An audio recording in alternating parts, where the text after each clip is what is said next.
we have some really good kids do a really big job the other day. And I stopped what I was doing. I thanked them on the side. I'm like, you guys did an awesome job. I really expected it to take longer. You did it correctly in the right amount of time. It was a big job for a 11th grade student. And I think with just certain things like that, telling them, oh, you did a great job, compensating them with the money properly, right? They don't have to make $1 million, but they have to get paid proper benefits, insurance. Welcome to Boys Under the Hood. This podcast is dedicated to elevating the performance of independently owned automotive shops across America. My name is Pat Kelly.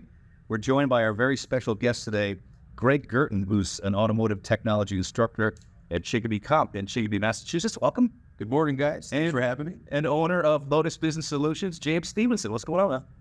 Patrick, I am thrilled to be here. Look at these desks that we're sitting in. I'm waiting for the principal to show up and take me by the ears out of here. Right? When he knows you're here, he will. These are surprisingly comfortable. Yeah. I love this. This is not a bad way to spend 48 minutes per classroom. No. It's great to have you here. It's great to be here. We're all very good friends when we're not doing the podcast. I think the last melee that we got in was the KISS show. The hottest band in the world. Right? Oh, yeah. But we also know that you're one of the leaders in the industry when it comes to automotive, and you take a lot of pride teaching the kids what you know. Can you quickly talk about what the students were doing when we first came in here? Oh, sure. So the students were actually competing against each other in groups to see which group can take apart a starter motor the fastest. It's one of the things that we do for our curriculum as the students explore through to see which program they want. We find that every kid competes in it. They all have a little friendly competition amongst them, and they really get into it. As you could see, they were really tearing into it. They want to beat the time. There's a time on recently. There's a time on the board of 2 minutes 49 seconds that they were trying to beat, and so they're basically taking apart a starter motor completely and they're reassembling it and making sure not only that it's done fast, but it's done correct. But so now, why is that important though? Because when a starter comes to a shop, it comes in one piece, right? Why would taking a starter apart be important? So the good thing about that is it gets them to use hand tools, right? It gets them to use ratchets, get them to use their motor skills. A lot of students that come through here, they've never picked up a ratchet before, and so they don't know how it works. So that's day one. I actually show them which direction to loosen bolt, which direction to tighten the bolt. They're going to take apart a component. Yes, in the real world, if any of those vehicles out there needs a starter, we don't rebuild it anymore. We just call and get it in. But especially with the onset of so many electric motors, more being found in newer cars, you have your hybrids, your EVs. It's just a real good segue. And every year, sometimes I think maybe I should change it up, mix up a little bit. And then I survey the students that came through, and they all seem to agree that they really love it. So we've been doing it for a long time. They were doing it when I came to school here, and so we just continue. If it's not broken, don't fix it. Right. Oh, such a beautiful program that you guys have here too. And the shop, this is one of the most incredible shops that I've probably ever been in. For the people that don't really know, like your history is you started as a technician. That's where we met 24 something years ago, something like that, working together, and have maintained this friendship since. And so you since got away from working on the cars, and now you just help, create these eventual apprentices and technicians. Like what led you away from working on vehicles to essentially shaping what the industry is going to look like? So I've always enjoyed working on cars. Ever since I was a little kid, I had to know how things work. Even at 5 years old, my dad came home from work one day. My bicycle was torn to a million pieces, and he didn't know whether to be happy or to be upset. Fortunately for me, he was happy. Although we couldn't get it all the way back there, that we had to bring it to a bike shop to finish it. Those coaster brakes are tough. So I always liked that aspect of it. When I came to comp, I was a comp graduate. I came to comp and I really found auto tech to be really, really interesting. I liked a lot of the other programs, but I just loved the way that cars worked. And what better to learn how something works in a vehicle? There's tons of systems. So I really went with it, and I stayed with it. I went on co-op eventually as a senior, and I got out and I worked for a shop for many years, and that's where we met. And it was a great place to work. It was a nice building. But I got to a point where I said, I think I want to take it to the next level. Like the new kids would come in that didn't know how to do things in the shop, and our old boss would say, okay, I want you to show them the ropes, bring them around and show them how we do things here. And I really ran with it. Like, wow, this is really cool.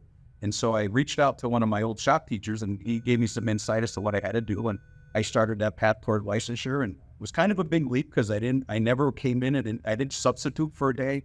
I didn't try any of that. I gave a notice. I left work and I started teaching. And I usually, if I do something, I tend to go all the way in or pretty close to. And I figured if I'm going to do it, got to make it work. And then I did it. And I always tell the students I have the best job in the world because I love to work on cars. I love to work with high school students. It's Monday morning. I come to work. I'm excited. We're usually see some people have a case of the Mondays. It's not that way with me because I still enjoy it now as much as I did the first day when I started teaching in 2006.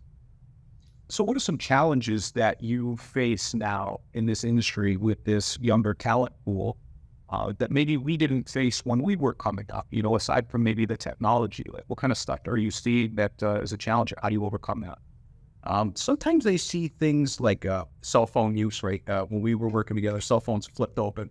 So you weren't texting anybody or any of that stuff. So cell phone use seems to be a thing. In the school, they have them in a pouch. But in the workplace, it could be tough. I have to tell them that, guys, you can't have this out. And, basically getting all those things that you want to install, no work ethic, being prompt, being on time, working hard, not being afraid to learn new things. And some of them now, a lot of the students we see now, they get into a place and they get a little bit content. And I want to tell them to kind of push outside that comfort zone once in a while because that's how you learn more. We've always had an okay time attracting students to our program because they tend to like cars, and cars are pretty fun. But that's pretty much it as far as challenges with that. No, when you got into this business, let's go back to when you were working.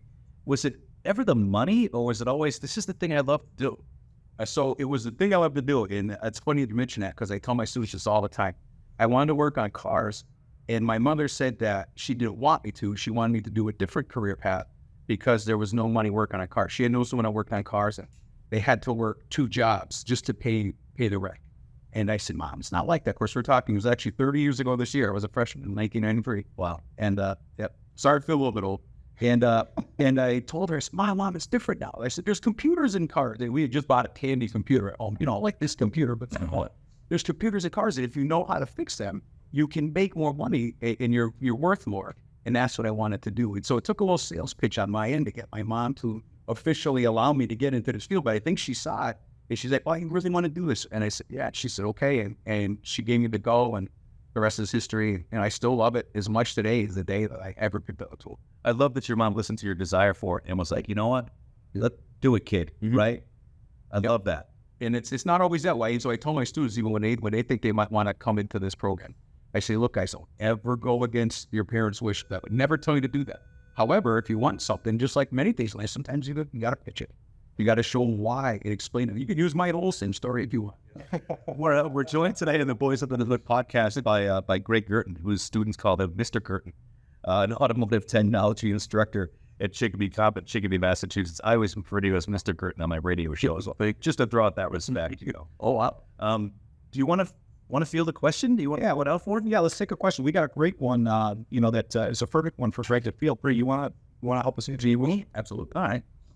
This comes from Shane in Wethersfield, Connecticut. Shane writes, I'm really struggling to hire quality techs.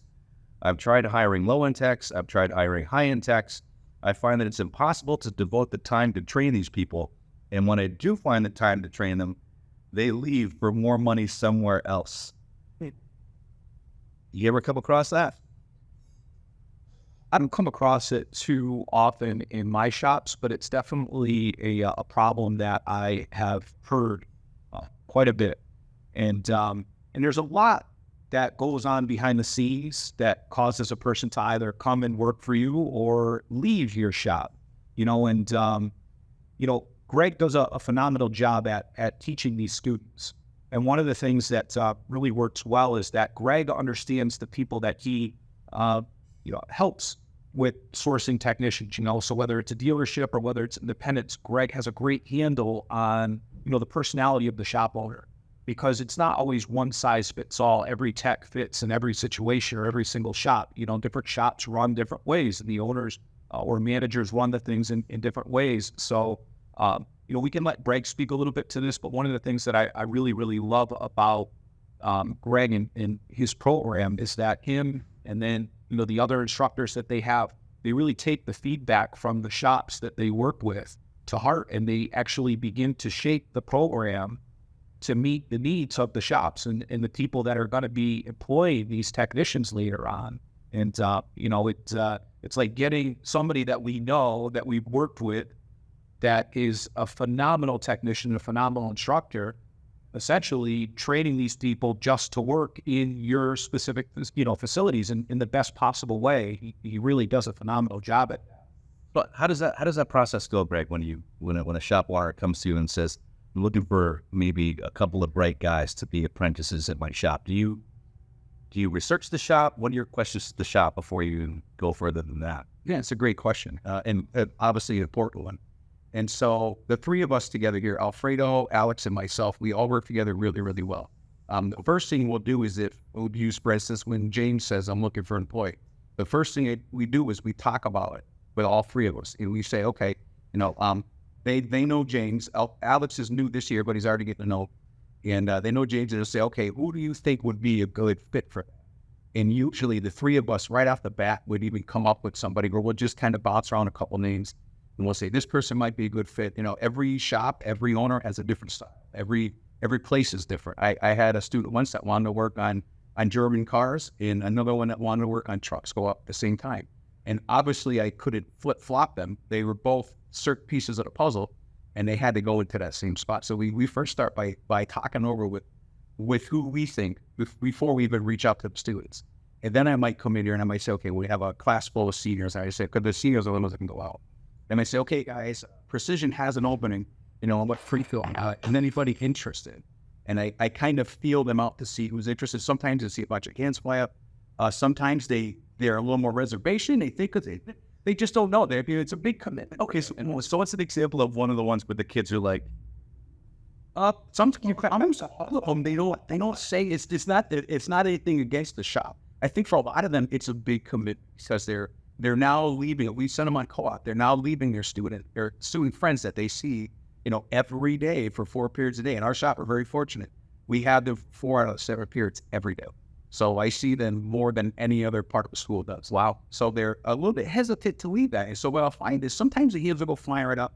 And it's usually not anything to do with the shop they're going to. It's just if somebody wants to go. And there's sometimes I find that they might leave the room and I might have no interest at all. And then they'll pull me aside and say, hey, you know what? I've been thinking about it. I really want to do this. I want to step it up. That seems to be the biggest thing for us is they're hesitant at first to get out the door. Some of them, like I have one or two right now that they're like chomping at the bits to go.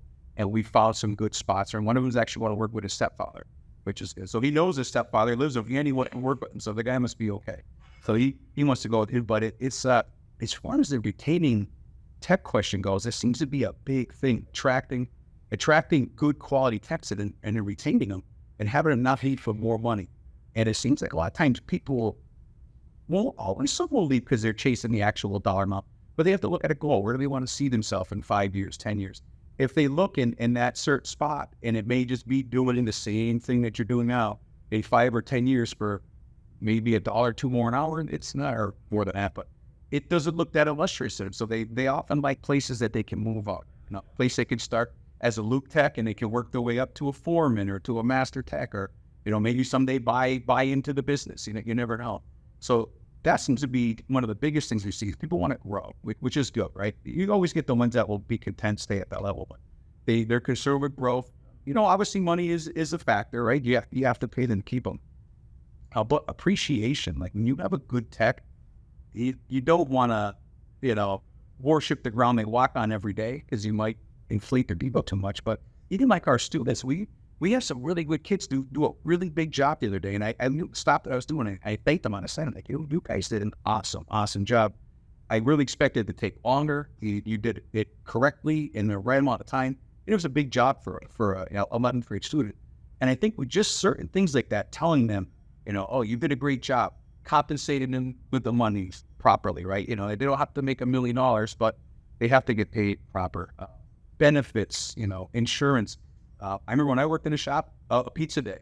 People always laugh about the cliche pizza parties, but when Friday was a pizza day, that was cool. I like that. Or take them out to dinner once in a while. Or I know James once taking his guys out to go-karts, and like the energy that I got back from the people that worked for me, oh my God, that was so cool with the go-karts. And you just treat them the way that you want to be treated and compensate them fairly, and then they will allow you. But on the other side of the coin, that's why it's harder to find those people, because most of the people that are really good are being treated the way that they should be, and they don't want to leave. So I know that this person said that it's impossible to find the time, but I found, with even growing techs, and James has done the same thing, and even when we worked in a shop that I worked at, when you get a tech, when you get a student from school like this, you're not necessarily you're getting a blank slate.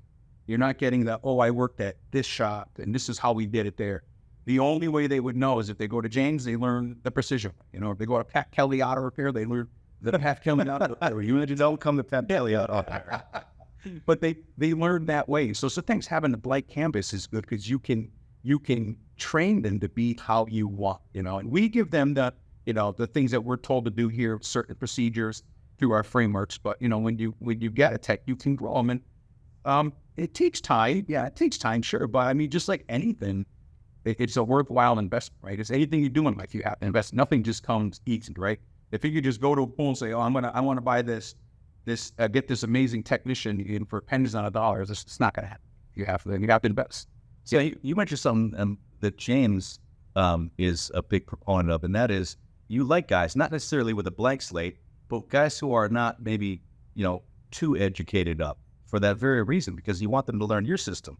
So we don't hire the experience. We hire attitude, aptitude, and ethics. We want somebody that has a positive attitude. We want somebody that is just naturally a smart person that can adapt and process information.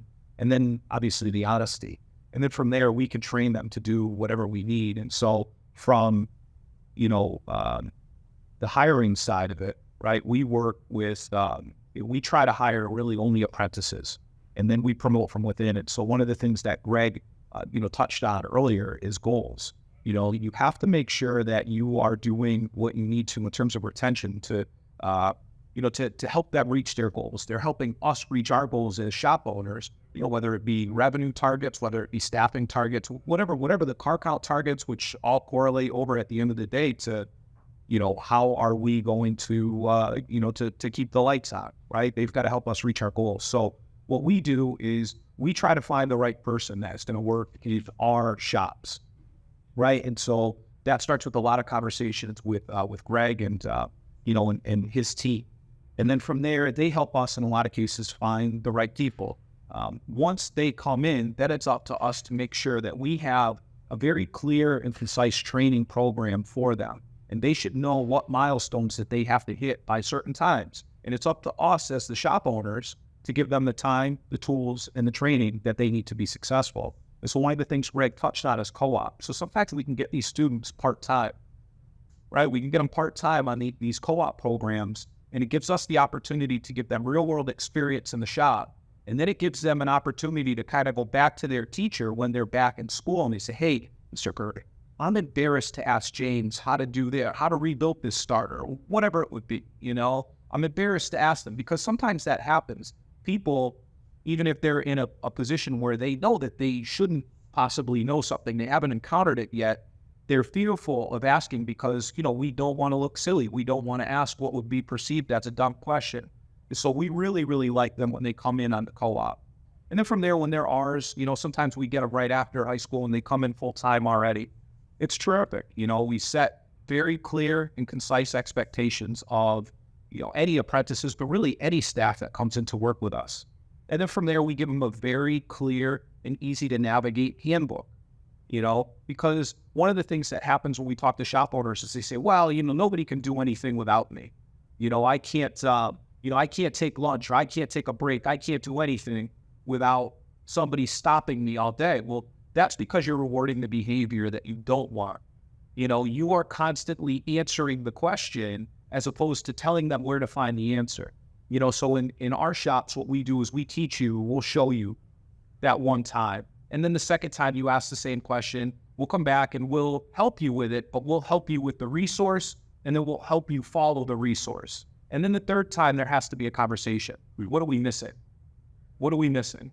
And it could be just that basic, but you always, you praise publicly, you prune privately. If you have to have a conversation with somebody where they don't quite understand something, pull them aside. Maybe, I talk fast. I've talked fast forever. I mean, as long as we've known each other, I talk fast.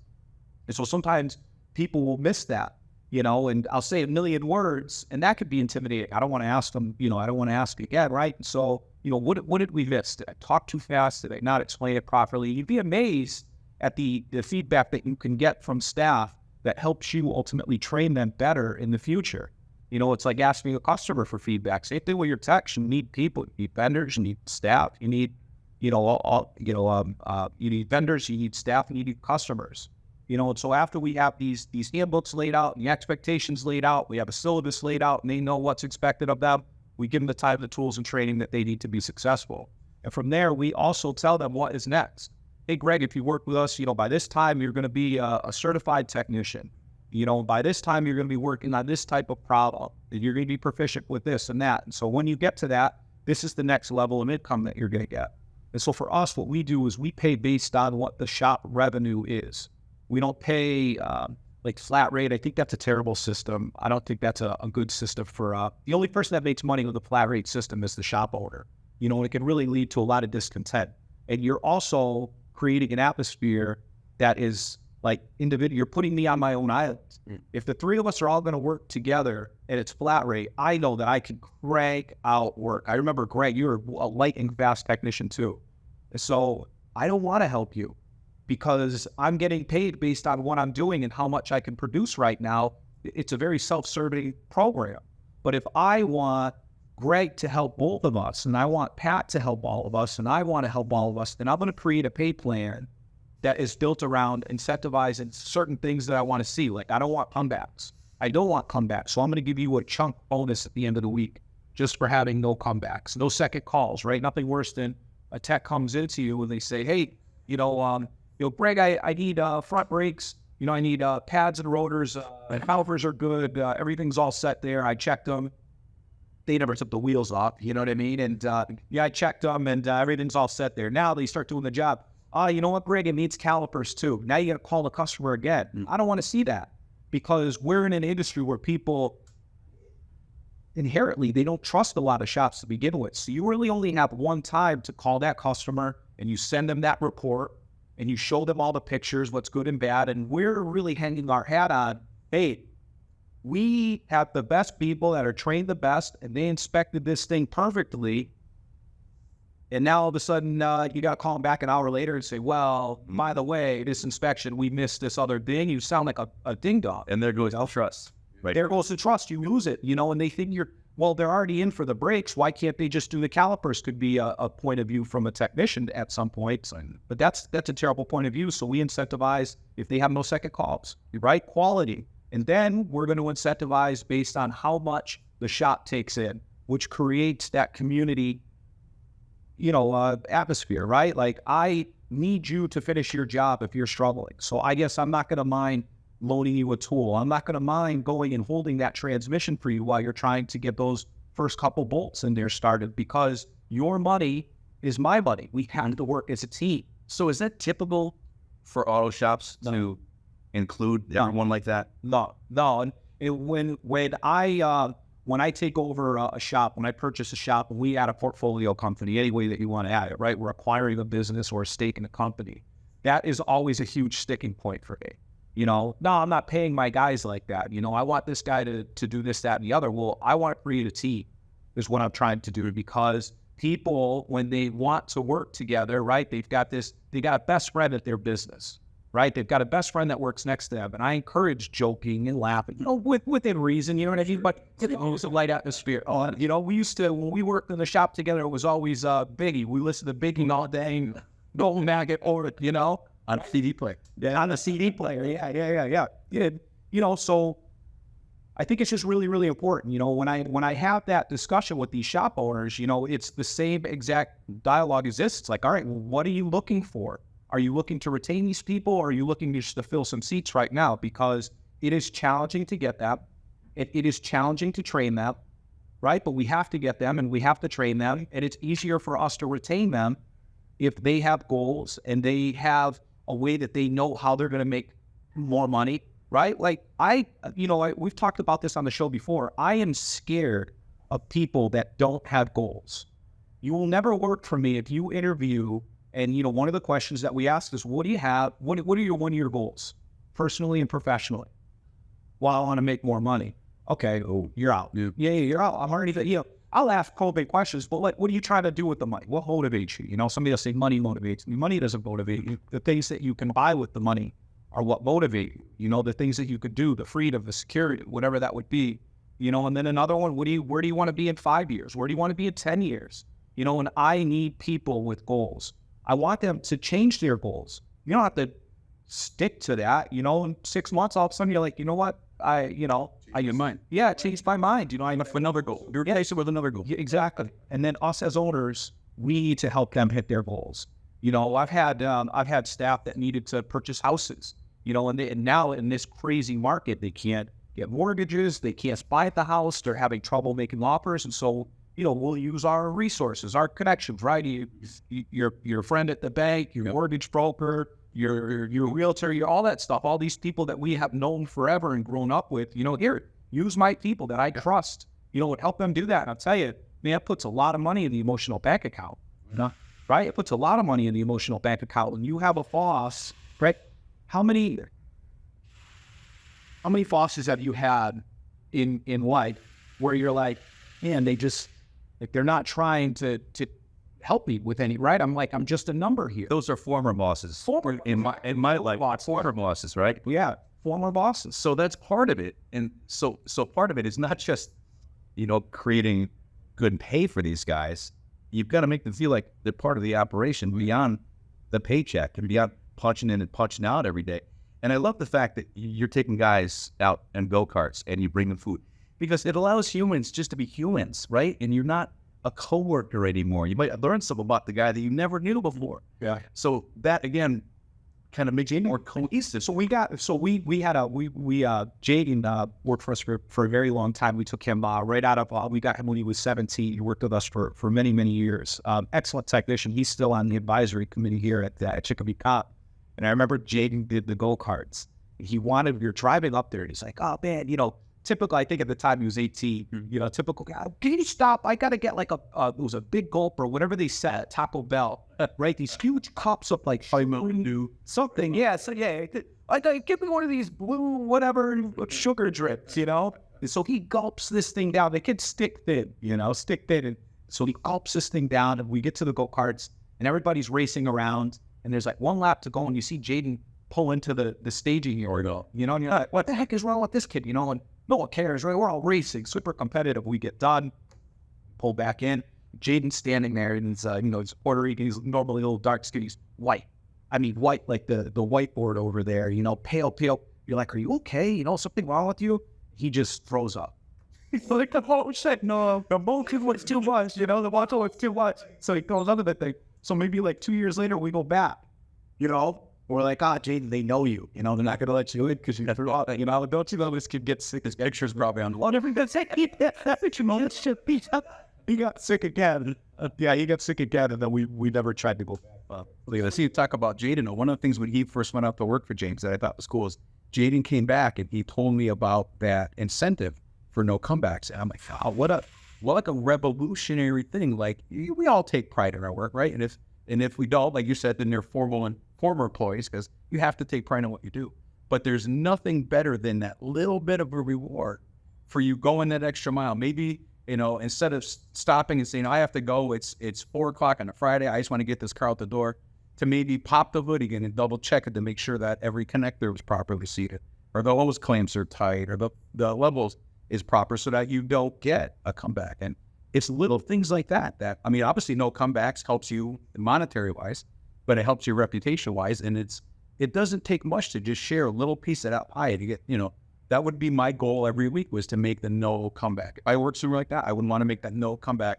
I would try, my goal would be like, how many weeks in a row can I hit rice? Can I hit a year? Yeah, maybe it'd be, I want to hit a month no comebacks, and 2, and then see how long do you keep it going. Well, there's a bonus for that too, like a year of no comebacks. Here, thank you. I don't know the ratio in our shops, but that was, I wouldn't say it was a problem, but it definitely happened.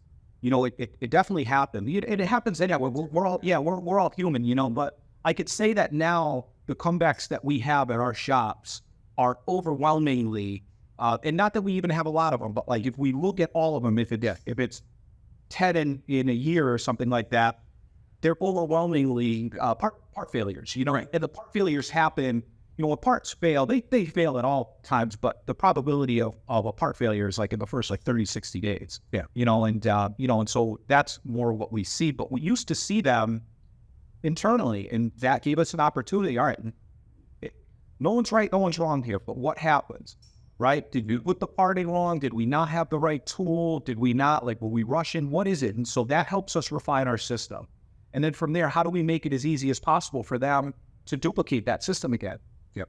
Weekly training, right? Every week we're going over a pain point that we had in the prior week or even earlier in that week where we refined something in our handbook, which is a living document. You just share it with them and they always have it. They never print it, you know, because it's constantly changing. And then, you know, just about all of our procedures that we have in the shop, it's not only text, it's video too. So sometimes we got to go back and refine the video on how to rebuild this suspension or this brake system or whatever we would do. We'll spend a lot of time making it as easy as possible so that we can duplicate that result, which is ultimately a high quality result, very consistently, right? All the time, we need everybody to be able to duplicate that. And one of the ways that we found that is the self-accountability in the shop with the pay plan, and then how we build this training material. You know, it's worked well for us, you know, but it all starts with having the right people. And you do a great job of that. Oh, thank you. And we do that here too. We do a similar thing. Sometimes it's even if a kid did great, like I said before, hey, just want to let you know, Pat, you did awesome on that job. I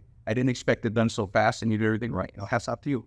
And then sometimes when we have the negative things, if we have a student that, you know, might have left something loose, but we caught it, I bring it up to the whole class and we don't specify what car it was or anything like that, because I want them all to know, hey guys, I found a loose bolt the other day.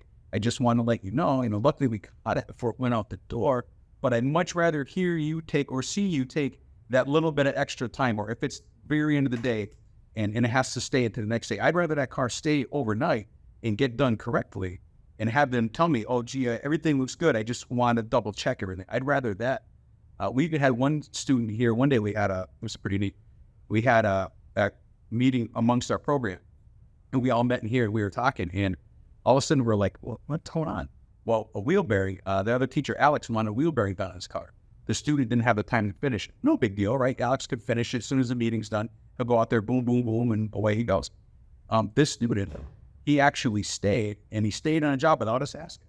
And he stayed, he did everything right. He torqued the bolts, all the wheel bearing, he torqued the axle on it, put the wheel on, torqued it, he picked up his mess again.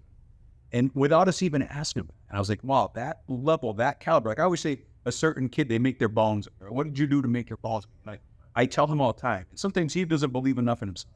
But I'm like, you made your bones with that one thing. You didn't realize it, you did it. But by you just doing that for no reason, you could have easily done like majority of that class did, right? And clean up, put your tools away, and no big deal. Mr. Roy will finish it, or, it'll get done tomorrow. But he stayed the course that I was even asking. And that's little things like that he didn't realize. He just thought he was just doing the right thing. But he didn't realize how important that was, and how much that impressed all of us. Well, that's a personality quality too. And we've talked about this, right? Most workers will do great when you're watching them. It's what they do when you're not watching them that's important, right? He was actually one that helped move your stuff in here today. I'm the taller guy. That's right. So those two kids I right away have respect for because they didn't ask any questions. They saw that something needed to be done, and they picked up and got it done. Yeah. The other thing too that I find with a lot of shop owners that are in, and I'm sorry, I forgot his name, Shane, that asked the question today. Yes, Shane. So, a lot of shop owners that I find that continuously say, the same thing, right? Like, we can't retain them, they leave for $1 or whatever. One of the things that Greg does really, really well, and you've always done, is you always cultivate an atmosphere around you of like respect, right? You treat people with respect, and and they treat you with respect. And I think one of the things that but one of the things that I've noticed here is like, nobody's fearful of the teacher that he's going to catch them. They're more fearful that they're going to disappoint you or let you down and send that, and so that's something that a lot of shop owners can learn. You don't have to lead by fear and this iron fist anymore. It's just the younger talent doesn't respond to it. Right. And, a lot of times when I talk to people like Shane, there's this, I'm paying them and they get paid on Friday, so therefore they knew that they did a good job. That doesn't work anymore. That's not enough. It's just simply not enough. Like you said, Greg, you tell these people regularly, you give them the positive feedback and the encouragement and, the pat on the back, because at the end of the day, that's really what everybody wants, regardless of position, job, anything. Like, everybody wants pleasure. Everybody wants to feel good. They come in trying to do a good job. And, one of the other points that I'd love to make is just, when you have these people, it's very important to celebrate these wins and not let them, especially this younger generation, they want to do this, they're enthusiastic about it, but if they don't have a good experience and they don't have good direction, they don't get some wins, they could want to leave the industry altogether because it's expensive, it's dirty, it is not easy at all. And so it's very important for us as we build these trade programs out to make sure that they get a lot of wins, and they don't have like this slump of losses. Figure out quickly what happened. Don't let the leash out too far and let them just run. Like you said, Greg, with the quality checks, super, super important. Don't just give them a bay and let them run. They're still training. Make sure that you have a program in place to check them. One of our things that we go on here is all three of us are in agreement for this. If you make a mistake, the first time it's a mistake, but the second time it's a choice. So if you make a mistake, a kid will come over and he might say, "Oh, I broke the bolt," and I'll look and he's using a 3/8 ratchet where he should have used a 1/4 inch. And they'll say, "Mr. G, what do I do?" And I'll just jokingly say, "Well, get a time machine and go back 10 minutes ago and get the right size ratchet." And so they do that. And we're not encouraging to make mistakes, but the biggest thing is look at it. What did you do wrong? You broke the bolt because you used the wrong size ratchet. You used too much leverage. You broke it. Okay, well, now we have to focus on. We can sit here and be mad and throw things. That's not going to fix it. And then the bolt's still broken. So then we focus on, okay, what are we going to do next? How are we going to fix this bolt? And then what are you going to do to not break that bolt next time? And it makes me think of the old man that James and I used to work with. One time I broke something, he told me, and it's a saying that still holds true in my head. He said, "That's why they put erasers on pencils." And you can only use that excuse so many times, but I'm like, it's okay, that's what. Yes, mistakes are going to happen. Right? If you repeatedly make the same mistake, well, then we have a problem. Like you said, then it has to get, they have to get pulled aside and corrected, or they can't do that type of working with it. Knock on wood, we don't usually see that. They make the mistake, they make it once, they learn from it, and we remedy it, right? Sometimes they may break apart, and we have to figure out a way to get a new part because it's not the customer's fault. Well, we always figure out a way, and we try to keep that, as low as possible. But, broken bolts will be the biggest thing we see, just because a lot of them are still so new, they just don't understand yet. They don't look at a bolt like we can look at a bolt and say, okay, I know what it's going to take just by feel for that bolt snaps. Yeah, you could almost, probably test, Ted, you could know exactly what pressure by now, with just your hand force, how many bolts have you tight, 100,000. And it's usually the younger ones, and that's why in here they start off like a 9th and 10th grade, they work mostly on shop cars, or they might be assisting a junior, because the way our grades go in this program is the 9th and the 11th grader get at the same time, and then the 10th and the 12th. And it works out pretty cool because they actually move up. So like right now, those are 11th graders on the shop floor. There would be freshmen with it. Next year, these guys will be 12th graders, but the freshmen move up to 10th graders. So they follow each other. And it promotes like a big relationship. We get along really well here. That's one of the biggest things. Go back to what you said before too. I get students that come in and they'll say, "I don't know how to work on cars." No big deal. We'll teach you that. I've seen other teachers in different schools say, "I don't want these kids because they don't know how to do this or how do you do that." And I said, well, you can't really always expect to do. Yeah, granted, we took things apart when we were younger, but the times have changed now. That's been replaced with video games and computers and stuff. So we go our full focus we're looking for is attitude, work ethic, and if you can get along with the person next to you. And we don't have fights in here. Everybody gets along. There might be little things here and there, but they get corrected fast. Our freshman students work with the 11th grader. The 11th graders are actually going to help me with the pick in our next rotation. So they will actually be like my little spies, because they might be nice to my face, but then I might walk around the corner and a student might say, or might act this way. And then the 11th graders tell me that, and I say, good, we don't want that, because we want attitude. If he's got a bad attitude, there's actually a picture out there that I printed up years ago. It's a picture of Donald Duck sitting in a car with 4 flat tires. And it said a bad attitude is like a flat tire. You can't go anywhere until you change it. And if they have that bad attitude, I can't teach them. We can't teach them that. Alfredo, Alex, we can't teach them that. Their parents have to teach them that. And if they come with that attitude, we probably don't want them. And they might get a good grade in English, but when it comes down to the cut, they might not make it because that's not the material we're looking for in our students. On the other side of the coin, we've had those kids that have never touched a ratchet other than what you just out there this morning. And but they have a great attitude. They want to learn it. They love cars. We have 3.5 years to teach. We can't teach them in 3.5 years how to do pretty much anything. That's awful. So that's been our Man, that's really cool. So what advice would you give to shop owners that are beginning to develop an apprentice program? I mean, yeah, I'm not just saying this obviously because I work in a school, but reach out to your local school. Reach out to any place where there might be. And it doesn't have to be a high school. It could be a post-secondary like a Porter and Chester or a Lincoln Tech. Reach out to those places and see. And, also there's times where I know people that know how to work on cars, maybe never went through a formal training like this. And they come in and their resume may not look huge. But if they're a good person, they might be worth taking that risk on it. James and I deal with real rental property. And people say, how do you pick out a good tenant? And I don't do these humongous background checks. I don't even do credit checks because I know people that have phenomenal credit that will not pay their bills. And I know people that have bad credit that will pay their bills. So I kind of get a measure, when they come in, the eye contact, the handshake, the goals. If a shop owner had somebody who came in and is a 18-year-old kid and he's like, look, I went to a regular high school. I never worked on cars in a shop, but I've always done them with my dad, and I can do this, I can do that. I'm willing to learn. You might want to take the chance.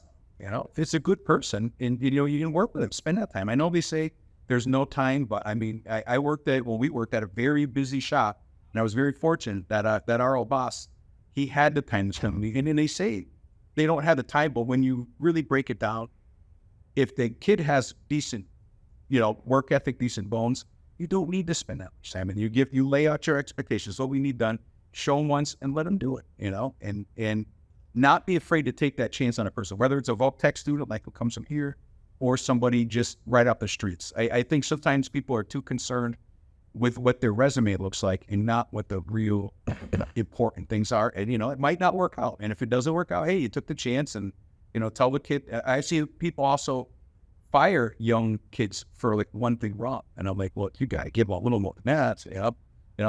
If it's a repeated thing, if they keep doing the same mistake, then they might have to. But if it's just something little that they did, or, oh, he doesn't know how to do this yet. Well, he's 18 years old. He doesn't know. I didn't know. I mean, at 18 years old, we don't know everything now, but I certainly didn't know what I know now then. But they're going to grow. I think my goals at that point were a lot different too. Like I was living for the weekend. Right. Pay off the Ultima. Yeah, that was the goal. Oh, my Ultima. I know, 98 Ultima. Yeah. I know lots of it. Right. And it was a stick. Yeah, it was a stick with the, I had like a cold air intake. Way back then. Man. Yeah. Oh, man. Well, great. Thank you so much for, for taking some time to sit down and talk with us today. And, we hope to come back at some point too and talk to you as this all begins to evolve. I've always appreciated all the help that you've given me when we work together as technicians. I learned so much from you, about how to work on cars, and I've learned every bit, as much from you about how to treat people and how to treat staff and everything too. And so I thank you for everything you've done for me through the years. No, thank you. Thanks for coming, guys. Thanks for having me. I've never done this before, and thanks for being a good friend too. By the way, of all of this, one of the nicest people you'll ever come across. You guys have two sitting right here. I need to thank our sponsors, Lotus Business Solutions, James Stevenson, the owner of the business. Basically what we're doing here, if you own a shop somewhere in America and your systems are terrible and you're not reaching your goals, Lotus Business Solutions will help you do that, and relatively quickly. It's very important to add too, like the way that people, a lot of questions that we're getting about Lotus Business Solutions now, as we're, beginning to really build this brand is, how do you get started? Do I have to pay you something up? No, it's not like that. Reach out to us. You go to our website, lotuspe.us, and we'll schedule a call with you. And then from there, we'll be able to tell if we can help you or not, and we'll tell you if we can help you or not. It costs you nothing, no obligation. It takes about 15, 20 minutes of your time is what an introductory call will be. And from there, we'll give you free tips, free tricks. We'll give you documents that you might need to help you. We'll kind of give you everything that we can. It doesn't mean you have to work with us. We'll help you in any way that we can. So Lotus Business Solutions helps you on the inside. When it comes to spreading the word, Lotus Media can help you do that. Once we get the shop straight, then we start blabbing about you everywhere we can, and we can do that more effectively than anyone. Can you speak to that program that we use? So we, a couple ways that you can attract new customers is they can just, drive into your business, they drive to your business. They just find you, they walk in off the street.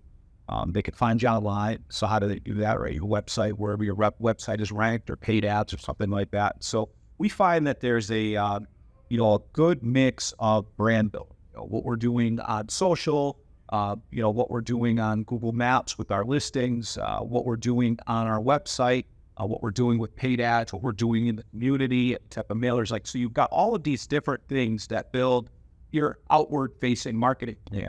But one of the ones that is a constant battle for a lot of shop owners is how do you get better rank? So we actually have a program that I don't know that anybody else has, and it's an AI-based machine learning program that basically we link up to your website. And what it does is it monitors the Google Analytics that are coming into your website.